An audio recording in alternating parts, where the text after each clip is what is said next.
Last lecture में हमने देखा था बदलते हुए जमाने में क्या क्या चेंजेस हो रहे हैं। लोगों को पहले इनइक्वालिटी थी, जो डिस्क्रिमिनेशन किया जाता था कास्ट के बेसिस पे, अब इक्वालिटी दी जा रही है, उनके लिए पॉलिसीज बनाई गई है, रिजर्वेशंस बनाए गए, इक्वालिटी उनको दिया जा रहा है। अर्बन एरिया और रूरल एरिया में क्या डिफरेंसेस है? अर्बन एरिया में इतना डेवलपमेंट, जैसे इलेक्ट्रिसिटी आना, फार्मिंग और ज्यादा डेवलप होना, अलग अलग टेक्निक्स, मॉडर्न टेक्नोलॉजीज को यूज करना, ये सारी चीजें डेवलप हो रही है। आज के इस वीडियो में हम लोग डिस्कस करने वाले हैं कि ये जो बदलते जमाने में और क्या क्या चेंजेस है, जैसे लैंग्वेजेस में, स्पोर्ट्स में, न्यूज़पेपर, टेलीविजन, जैसे हम थिएटर, सिनेमा, फिल्म्स ये सब देखते हैं, इन सब में क्या क्या चेंजेस हुआ है। फ्रॉम, हम कह सकते हैं जो पहले के जमाना जो था उसमें और अभी में क्या डिफरेंसेस है, वो हम देखने वाले हैं। So hello students, welcome back to the channel. My name is Nilima Roy and आज के इस वीडियो में class 9th Maharashtra state board से हम हिस्ट्री का chapter number 10 that is changing life 2 के बारे में हम पढ़ने वाले हैं। अगर आपको इस चैप्टर का नोट्स चाहिए तो इस चैप्टर का नोट्स आपको इजी लर्निंग के एप्लीकेशन पे मिलेगा। यहाँ पे आप साइड मेन्यू में जा करके फ्री मटेरियल में जब आप चेक करोगे तो इसमें आपको नोट्स मिल जाएगा। ऑल्सो अगर अभी तक आपने टेलीग्राम चैनल ज्वाइन नहीं किया है तो ज्वाइन कर लो, क्योंकि साइंस एंड सोशल स्टडी के नोट्स आपको यहीं पे मिलेंगे और जितने भी इंपॉर्टेंट अपडेट्स रहेंगे, इंपॉर्टेंट अपडेट्स क्वेश्चन से रिलेटेड, इंपॉर्टेंट क्वेश्चन या फिर कोई भी नोटिस, तो आपको यहीं पे मिलेगा। चलिए, तो अब हम स्टार्ट करते हैं अपने लेक्चर को। तो फर्स्ट अपना जो टॉपिक है दैट इज द लैंग्वेज। सबसे common that is language that is the medium of speaking, जो हम एक दूसरे से अंडरस्टैंड करते हैं।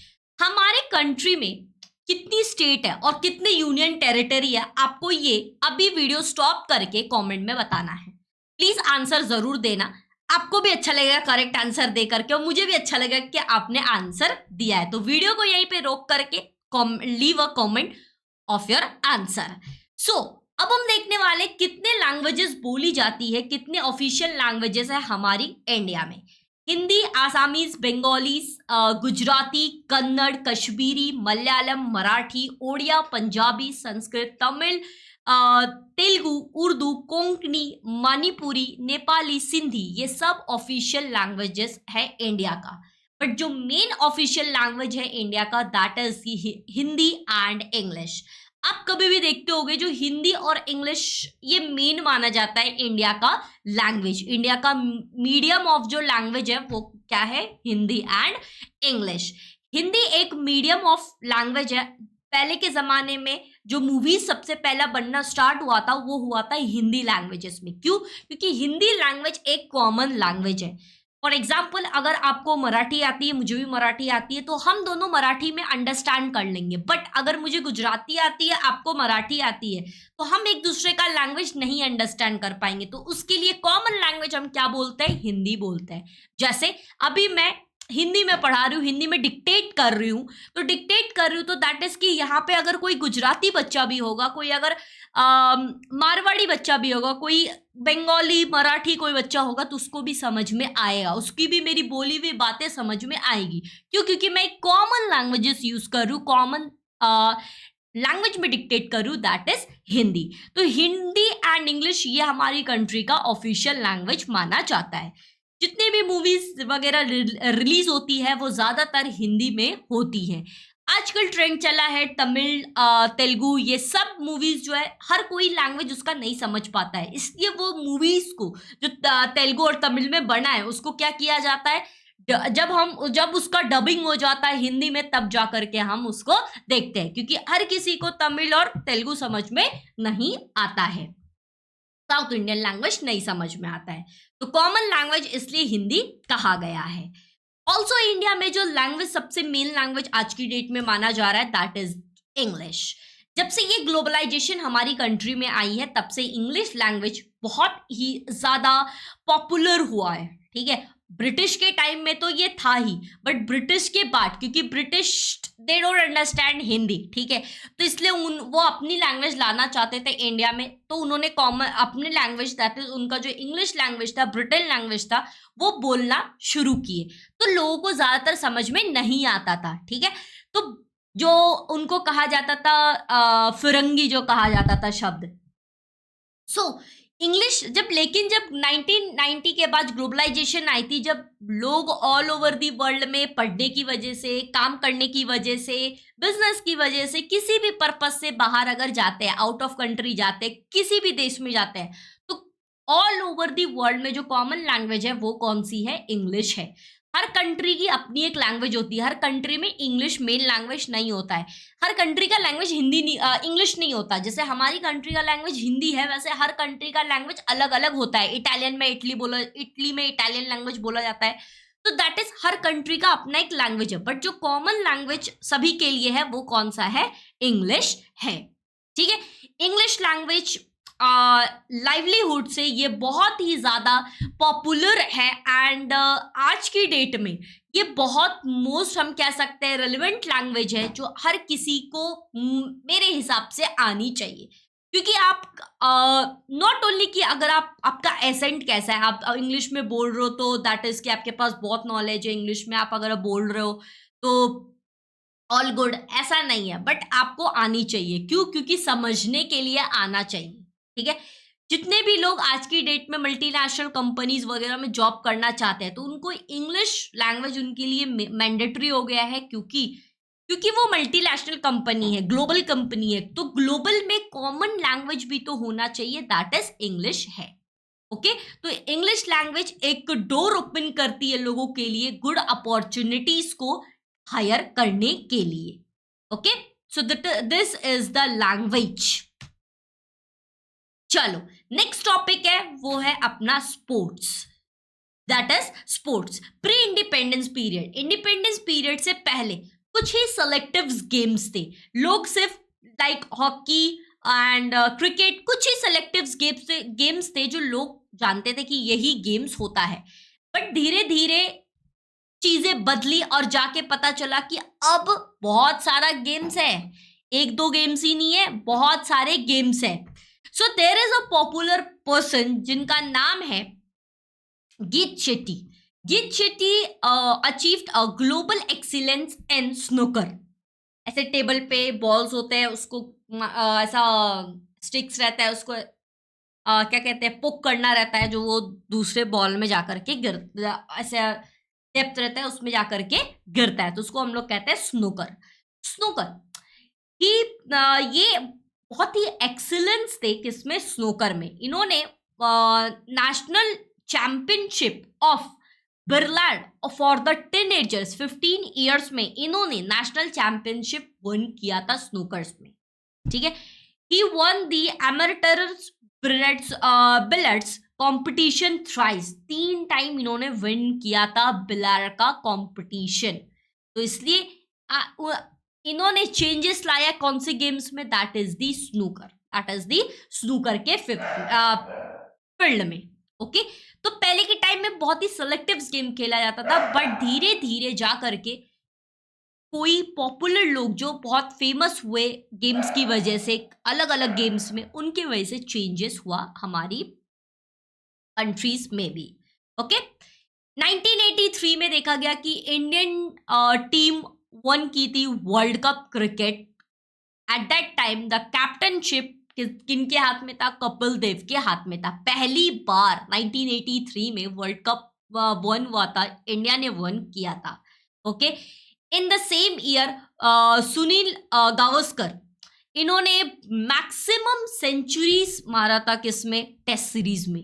ठीक है, जो क्रिकेट टेस्ट सीरीज हुआ था उसमें क्रिकेट टेस्ट सीरीज में मैक्सिमम सेंचुरीज उन्होंने हिट किया था। ऑल्सो 1985 में इंडिया ने वन किया था Benson and hedges world championship of cricket. तो ये कुछ हम कह सकते हैं जो हमारी कंट्री के लिए बहुत ही ज्यादा प्राउड फीलिंग मूवमेंट था कि इंडिया ने इतने सारे चैंपियनशिप्स को वन किया था।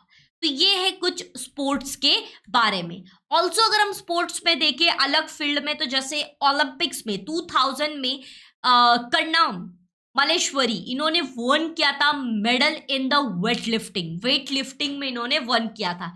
इंडिया ने ऑल्सो वेरियस वेरियस गेम्स में ओलंपिक्स में पार्टिसिपेट किया था, जैसे hockey, badminton, tennis, swimming, weightlifting and archery. ये सारे गेम्स में इंडिया ने प्रेजेंटेशन दिया था एंड वेल प्लेड किया था। तो हम कह सकते हैं कि पहले, बहुत पहले ब्रिटिश के टाइम में, प्री इंडिपेंडेंस पीरियड में वहाँ लिमिटेड गेम्स थे, but after independence, post independence, यहाँ पे अलग अलग गेम्स आए और लोगों को अपॉर्चुनिटी मिला इन सारे गेम्स में आगे बढ़ने का। तो स्टूडेंट्स, अगर आप ऐसे ही मजेदार तरीके से लाइव लेक्चर्स पढ़ना चाहते हो, हर एक चैप्टर का, हर एक सब्जेक्ट के चैप्टर्स का, तो आप ज्वाइन कर सकते हो विक्ट्री 2.0 क्लास 9th। ये है हमारी टीम, ये सारे टीचर्स मिलकर के आपको पढ़ाएंगे। सब सारे टीचर्स अलग अलग सब्जेक्ट पढ़ाते हैं। ये बैच जो है विक्ट्री 2.0, ये फुल ईयरली बैच है। ऑल सब्जेक्ट इसमें पढ़ाए जाते हैं, डेली लाइव क्लासेस इसमें होती है, फ्री टेस्ट सीरीज इंक्लूडेड है, पर्सनल मेंटोरशिप भी इंक्लूडेड है, रेगुलर डाउट क्लियरिंग सेशंस होते रहते हैं एंड नोट्स भी इंक्लूडेड है। ओके, ये इजी लर्निंग का जो एप्लीकेशन है विक्ट्री 2.0, आप देख सकते हो मोबाइल, पीसी, टैबलेट, किसी पे भी। सारे टीचर्स बहुत ही एक्सपीरियंस टीचर्स हैं एंड जितने भी लाइव क्लासेस होते हैं उन सब क्लासेस के आपको रिकॉर्डिंग्स भी मिलेंगे। कैसे इनरोल करना है, इस वीडियो का लिंक दिया गया है डिस्क्रिप्शन में, हाउ टू बाय विक्ट्री 2.0। तो if you want to join Victory 2.0 तो आप ये वीडियो को जरूर देखें। इसकी जो फीस है वो है 5000। मैम, ये ईयरली फीस है या मंथली फीस है? ये आपकी ईयरली फीस है, फुल ईयर फीस है, सारे सब्जेक्ट इसमें इंक्लूडेड है, पूरे 9 की फीस है। अगर आपको ज्यादा इंक्वायरी है बैचेस से रिगार्डिंग तो आप इस दिए गए नंबर पे कॉल कर सकते हैं, अगर आपको ज्यादा इंक्वायरी है, या फिर आप मेल भी कर सकते हैं। सो अगर आप ज्वाइन करना चाहते हो हमारे लाइव लेक्चर्स को, लाइव बैचेस को, तो आप ज्वाइन कर सकते हो एंड दिए गए नंबर पे आप कॉल करके जो भी आपकी इंक्वायरी है आप पूछ सकते हैं। चलिए, तो अब हम आगे बढ़ते हैं, आते हैं next topic, that is theatres and films. Theatres and films, theatre and films are the important aspect of Indian life. Indian life में इंटरटेनमेंट के लिए थिएटर एंड फिल्म्स एक इम्पॉर्टेंट एस्पेक्ट है। पहले के टाइम में लोग इंटरटेनमेंट के लिए क्या करते थे, ड्रामास वगैरह किया करते थे। फिल्म्स पहले नहीं थी, पहले ड्रामास हुआ करता था, उसके बाद फिल्म आना शुरू हुआ। हिंदी फील्ड ऑफ इंटरटेनमेंट में जो मूवीज बनाई जाती थी वो हिंदी में बनाई जाती थी एंड यही एक मोड था एंटरटेनमेंट का। मूवीज जो बनता था वो 3 से 4 घंटे का बनता था, उसमें एक इंटरवल भी होता था जो आज भी होता है, ठीक है, रिफ्रेशमेंट के लिए। एंड 3 घंटे की मूवी में क्या होती है, जो कहानियां बताई जाती है, स्टोरी बताई जाती है, किसी ना किसी चीज पे बेस होती है। The industry now place crores of people, यहाँ पे करोर्स ऑफ पीपल यहाँ पे एम्प्लॉय है इस इंडस्ट्री में, फिल्म इंडस्ट्री में। मूवी इंडस्ट्री जो बनाई जाती है रिलीजियस के बेस पे, ऑल्सो रिलीजियस के बेस पे भी बनाई जाती है। पहले के टाइम में सबसे पहले जो शुरू हुआ था वो ड्रामा होना शुरू हुआ था। सबसे पहले एंशिएंट टाइम में ड्रामास जो होते थे, ड्रामास में क्या होता था कि जैसे रामायण महाभारत हुआ था, वो दिखाया जाता था, वो दिखाया जाता था। आपने पढ़ा होगा, आप आगे चल के पढ़ोगे क्लास 10th में भी, अलग अलग जो ड्रामास हुआ करता था, ऑल्सो पपेट्रीज डांस जो हुआ करते थे, ठीक है। तो ड्रामास हुआ करता था किसी थीम पे बेस पे, जैसे रामायण महाभारत। उसके बाद इसके ऊपर मूवी बनना शुरू हुई, मूवी में बनना शुरू हुई तो लोग रिलीजियस के बेसिस पे देखने लगे, बट बाद में इंटरटेनमेंट के बेस पे भी बनाया गया था। दैट इज आज के डेट पे इंटरटेनमेंट के बेस पे भी बनाया जाता है एंड रिलीजियस के बेस पे भी बनाया जाता है। Okay, so this is the movie and theatre. Next topic जो है वो है अपना न्यूज़पेपर, अखबार। पोस्ट इंडिपेंडेंस पीरियड के बाद न्यूज़पेपर एक इंपॉर्टेंट सोर्स बन गया था, इंपॉर्टेंट मीडियम बन गया था इंफॉर्मेशन एक्सचेंज का लोगों के बीच में। यहाँ पे newspaper were expected to not only give the daily newspaper event. यहाँ पे सिर्फ डेली न्यूज़पेपर में न्यूज़ेस ही नहीं होते थे, इसमें क्या होता था, एडवर्टीजमेंट भी दिखाया जाता था, इंडस्ट्रीज के बारे में बताया जाता था, कौन सी इंडस्ट्रीज क्या काम कर रही है, क्या फायदा है, क्या नुकसान है, क्या क्या एडवर्टीजमेंट आ रहा है, कहाँ पे कौन सा कूपन कोड कहाँ पे यूज हो सकता है, ठीक है, कौन सी कह सकते हैं सेल्स कहाँ पे चल रही है। तो अलग अलग एडवर्टीजमेंट, कौन सा घर, आप अक्सर देखते हो कि पहले की न्यूज़पेपर में आप देखना कि घर के बारे में, ये बिल्डिंग यहाँ पे बन रहा है, ये घर यहाँ पे बन रहा है, उसके बारे में भी एडवर्टीजमेंट किया जाता था। न्यूज़पेपर एक स्कोप है जहाँ पे पीपल बहुत इंगेज रहते हैं सुबह के टाइम। और कोई पहले के टाइम में न्यूज़पेपर पढ़ता था, अब तो जमाना बदला है, अब मोबाइल आ गया है, ठीक है। तो अब न्यूज़पेपर कम आता है और मोबाइल पे ज्यादा लोग देखते हैं। एक बार कमेंट में बताना कि आपके घर में देख आता है न्यूज़पेपर, या फिर लोग मोबाइल में ही न्यूज़ पढ़ लेते हैं। Okay, newspaper scope has enlarged to raising fund for drought affected and floods affected people। यहाँ पे also newspaper में जो बाढ़ पीड़ित लोग रहते थे, सुनामी, अर्थक्वेक, ये सब जो आता था, उनके बारे में बताया जाता था, उनके लाइफस्टाइल्स के बारे में भी बताया जाता था कि वो किस फेज से गुजर रहे हैं। हायर एजुकेशंस के बारे में बताया जाता था, एंड ऑल्सो अलग अलग ऑर्गेनाइजेशंस जो अलग अलग कल्चरल प्रोग्राम्स करती थी, ये सारी चीज़ें न्यूज़पेपर में दिखाई जाती थी। ऑल्सो जो जैसे यूपीएससी एस्पिरेंट्स, ये सबको कहा जाता है आप न्यूज़पेपर पढ़ो, क्योंकि न्यूज़पेपर में जो न्यूज़ेस रहते हैं वो बहुत रेलिवेंट रहते हैं। ऑल्सो उनके जो मोड ऑफ जो लर्निंग है वो बढ़ता है, मोड ऑफ जो स्टडी है, ठीक है, जो लैंग्वेज है वो डेवलप होता है। ओके, और ठीक, तो न्यूज़पेपर एक फंक्शन, न्यूज़पेपर में कुछ फॉलोइंग ऑब्जेक्टिव्स है, कुछ फंक्शंस परफॉर्म किए जाते हैं, जैसे शेप पब्लिक ओपिनियन, इसमें पब्लिक ओपिनियन के बारे में न्यूज़पेपर में बताया जाता है। दूसरा, direct it towards constructive work, constructive work जो हो रहा है उसकी तरफ हमें ध्यान जाता है, उसकी तरफ हमें पता चलता है। तीसरा, पब्लिक एजुकेशंस के बारे में टास्क दिया जाता है। आप देखते होंगे पजल्स वगैरह न्यूज़पेपर में दिए जाते हैं, क्विजेस वगैरह दिए जाते हैं। तीसरा, फोर्थ इज कि यहाँ पे गवर्नमेंट मशीनरी को हम देख सकते हैं। फोर्थ इज कि न्यूज़पेपर पहले के टाइम में ब्लैक एंड व्हाइट यूज हुआ करता था, बट अब थोड़ा सा चेंज हुआ है और न्यूज़पेपर में भी कलर प्रिंट्स होना स्टार्ट हुआ है, ठीक है। पहले के टाइम में सिर्फ और सिर्फ ब्लैक एंड व्हाइट हुआ करता था, बट धीरे धीरे जा करके कलर प्रिंट्स अब शुरू हुआ है। कलर प्रिंट्स अब तो 3D में चलता है, ठीक है। Got it. चलो, नेक्स्ट आता है टेलीविजन, टीवी हर किसी के घर में आज है, पहले बहुत मुश्किल से किसी के घर में होता था। टेलीविजन इंडिया में आया पोस्ट इंडिपेंडेंस के बाद, आफ्टर इंडिपेंडेंस। यहाँ पे पहले जो टीवी आया था वो ब्लैक एंड व्हाइट में सिर्फ और सिर्फ दिखता था स्क्रीन। 1991 में जो चैनल आई थी जिसका नाम था CNN चैनल, ठीक है, ये इंटायर वर्ल्ड के बारे में न्यूज़ देती थी। ऑल्सो उस टाइम जो इराक का वॉर चल रहा था वो भी इसमें दिखाया जाता था, ब्लैक एंड व्हाइट में, ब्लैक एंड व्हाइट में। Okay, television. उसके बाद 1988 में जो स्टार परिवार, that is star satellite television Asian region, private media house entered in India.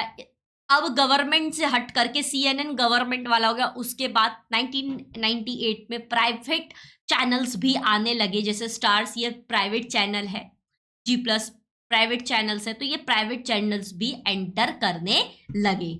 सो आज की डेट में भी ये चैनल्स बहुत ही पॉपुलर है। स्टार्स के तो बहुत सारे, स्टार्स पे अलग, सीरियल्स के अलग, फिल्म्स के अलग, फिर उसके बाद स्पोर्ट्स के अलग, सबके अलग अलग होते हैं, राइट। टेलीविजन, यहाँ पे अगर हम देखने जाए तो लैंग्वेज, टेलीविजन में अलग अलग लैंग्वेजेस बोली जा, अलग अलग लैंग्वेजेस में होता है, ठीक है, किसी भी लैंग्वेजेस में आप यहाँ पे देख सकते हो। टेक्निक्स ऑफ प्रेजेंटेशन, इसमें प्रेजेंटेशन की टेक्निक्स दिखाई जाती है। स्टूडियोज, लेटेस्ट टेक्नोलॉजीज के बारे में बताया जाता है। OBs, that is outdoor broadcasting, shooting हो रही है, ब्रॉडकास्ट बाहर जा करके शूट हो रही है, वो हमें शूट कंप्लीट हुई है, एडिट हुई है, उसके बाद जाकर के हमें वो टीवी पे दिखता है, ठीक है। शूट कहीं और हुआ है और हम देख रहे हैं किस पे, टीवी पे। तो अलग अलग टीवी चैनल्स फर्दर इंडिया में आने लगे, बहुत सारे ऐसे प्राइवेट भी थे, बहुत सारे गवर्नमेंट भी है। ओके, यहाँ पे टीवी चैनल्स का आना जरूरी इसलिए था क्योंकि ट्रांसपेरेंसी एंड वैरायटीज आना था। ट्रांसपेरेंसी कि हमारे आसपास क्या चल रहा है, वैरायटी, अलग अलग चीजें हमें दिखाई जानी चाहिए, ठीक है। हर लोग टीवी देखना चाहता था, हर लोग, ठीक है, क्योंकि उनको घर बैठे न्यूज मिलना शुरू हुआ था। तो वो ये एक नया चेंजेस आया था, न्यू एरा का चेंज आया था। तो ये ग्रेट इम्पैक्ट ऑल्सो लाया है पॉलिटिक्स में। पॉलिटिक्स में कौन कहाँ पे क्या हो रहा है, कौन क्या बोल रहा है, कौन क्या कर रहा है, सब हमें न्यूज में मिलता था। तो ऑल ओवर दी कंट्री यहाँ पे चेंज हुई जब टीवी आया, दैट इज टेलीविजन आया। सो स्टूडेंट्स, यहाँ पे आपका प्यारा सा न्यारा सा चैप्टर होता है दी एंड, और ये चैप्टर आपका हिस्ट्री का लास्ट चैप्टर था। हिस्ट्री का क्लास 9 का लास्ट चैप्टर था। तो अगर अभी तक आपने टेलीग्राम चैनल ज्वाइन नहीं किया है तो ज्वाइन कर लो, लिंक यहाँ पे भी आपको दिख रहा होगा, ऑल्सो डिस्क्रिप्शन में भी लिंक दिया गया है। अगर अभी तक चैनल को सब्सक्राइब नहीं किया है तो सब्सक्राइब कर लो। वीडियो पसंद आया हो तो लाइक करना। जो भी मैंने क्वेश्चंस किया है प्लीज उसका आंसर कमेंट में जरूर देना, और अपने किसी भी एक दोस्त तक इस वीडियो को जरूर। Thank you so much.